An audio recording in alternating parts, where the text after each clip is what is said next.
Fala jovem, seja muito bem-vindo ao canal. Hoje nós vamos ver uma questão de bioquímica, mais precisamente sobre via metabólica. Sabe aquela história de genes formando enzimas e as enzimas convertendo um produto em outro, uma substância em outra? Então, hoje você vai entender de uma vez por todas como funciona esse mecanismo celular. Bora para o enunciado?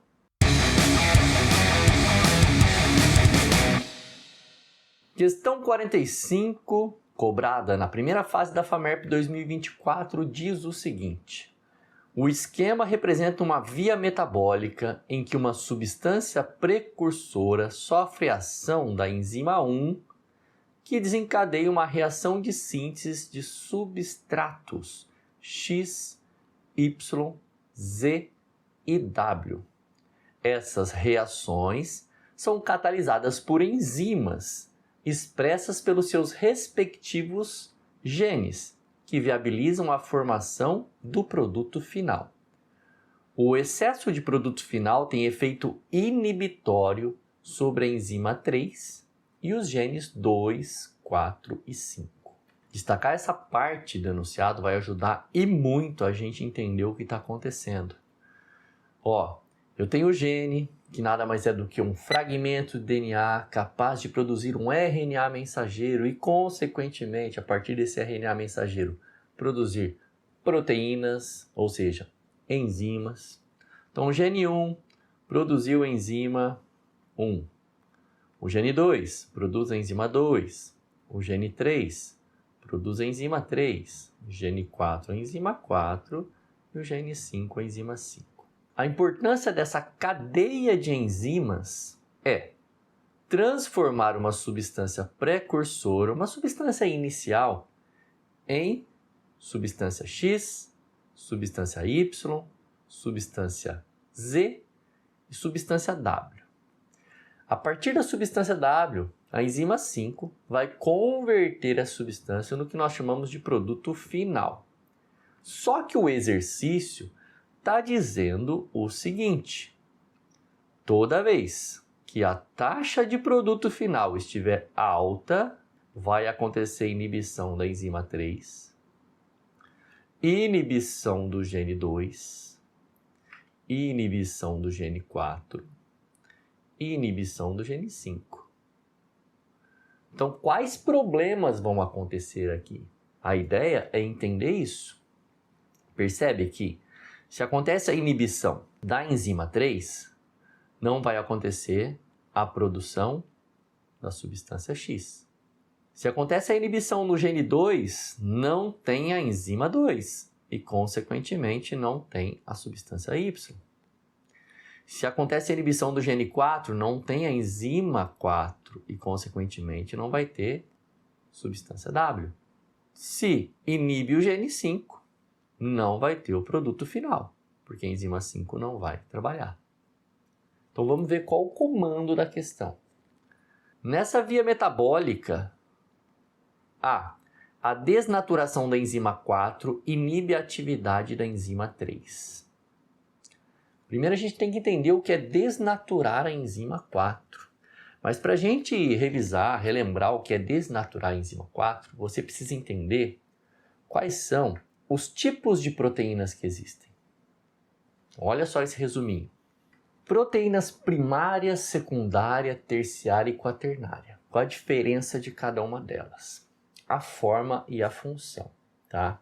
Então nós temos aqui na proteína primária aminoácidos enfileirados. Vocês estão vendo aqui, 1, 2, 3, 4 aminoácidos enfileirados, ligações peptídicas. Esse tipo de proteína é uma proteína que não tem função. A proteína secundária, aqueles aminoácidos enfileirados começaram a sofrer uma espiralização, começaram a formar um espiral. Também é uma proteína que não tem função biológica, tá bem? Mas aqui, a proteína terciária, que é um aglomerado, quando a proteína secundária enrola bastante e forma um grumo, né? Tipo uma bolinha ali, essa proteína já é funcional. Vou colocar um F de funcional, tá bom? E a proteína quaternária é de 3 a 4 proteínas terciárias agrupadas, também é uma proteína funcional. Então vamos pensar aqui, ó. A enzima, eu até apaguei aqui para ficar mais claro a gente destacar essa ideia de desnaturação. A enzima 1 está transformando o precursor em substância X. Então quer dizer, ela está trabalhando, é funcional. Ela pode ser uma enzima do tipo proteína terciária ou quaternária. A enzima 2 também converte, a enzima 3 também converte. Lembrando que as enzimas são biocatalisadores. Tudo bem? O que seria uma desnaturação, que é o que o exercício traz para a gente bem aqui, né? Ó. Desnaturação da enzima 4. Seria pegar a enzima 4, essa daqui, ó, e fazer com que ela perdesse a sua forma e, consequentemente, sua função. Então, isso é desnaturação. Toda enzima que desnatura perde sua forma e, consequentemente, sua função. Se a enzima 4 desnatura, então quer dizer, ela não vai fazer a função de transformar Z em W, ok? Então não aconteceria a formação de W. Mas aí a alternativa erra nesse momento, ó. A desnaturação da enzima 4 inibe a atividade da enzima 3. Seria o contrário. A desnaturação da enzima 3 inibir a função da enzima 4. Antes da gente falar da próxima alternativa, vamos ver quais são os fatores que fazem com que as enzimas, ou seja, as proteínas, sejam desnaturadas.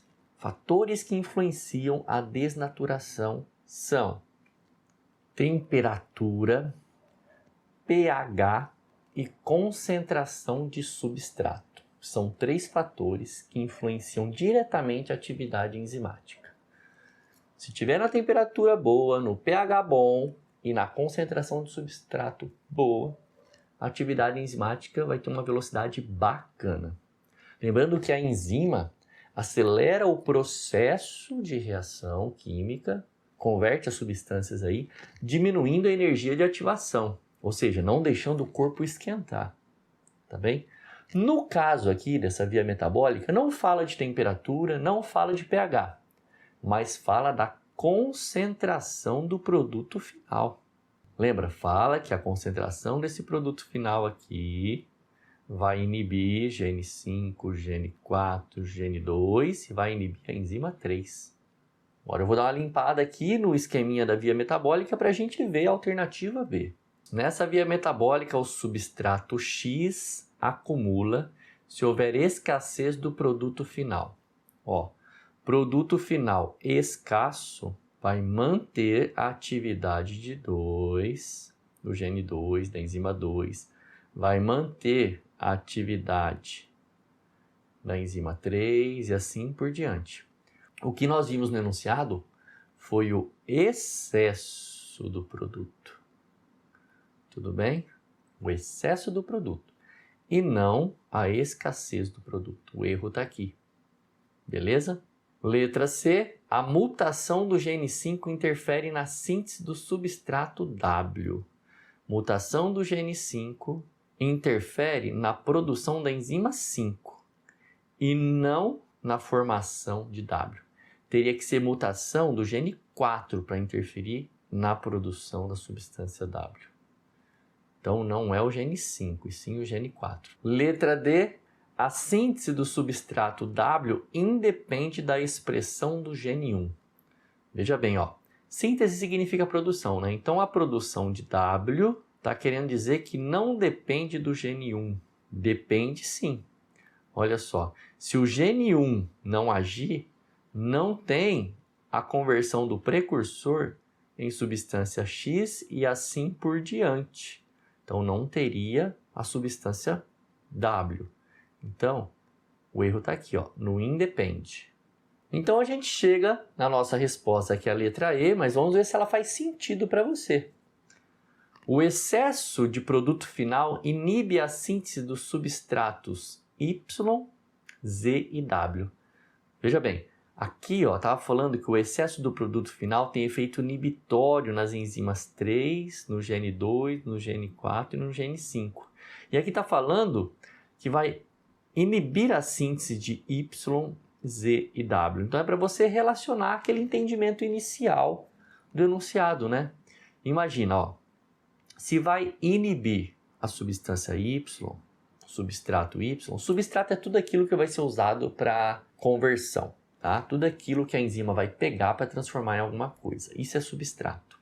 Por isso que essa questão está mais relacionada a esse fator aqui, ó. Concentração de substrato, tá bom? Olha ali. Para não formar o substrato Y, ou a substância Y, teríamos que ter um problema no gene 2. E aqui nós temos a inibição. A gente sabe que o acúmulo do produto final gera problema no gene 2. Então, para o Y, ok. Vamos para o Z.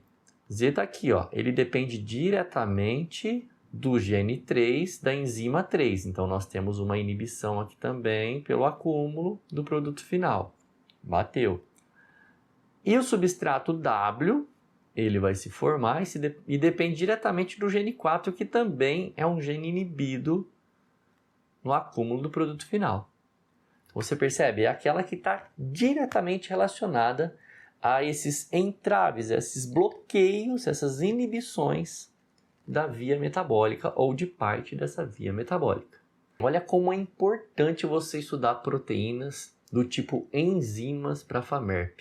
Eu fiz uma anotação aqui, ó, 2020 caiu uma questão sobre enzimas em processos metabólicos de esteroides, 2021 enzimas do tipo ribozimas e 2021 sobre a fenilalanina hidroxilase, que é uma enzima que ajuda a quebrar o aminoácido fenilalanina, e as pessoas que têm aquele problema genético, que é a fenilcetonúria, não conseguem processar essa substância.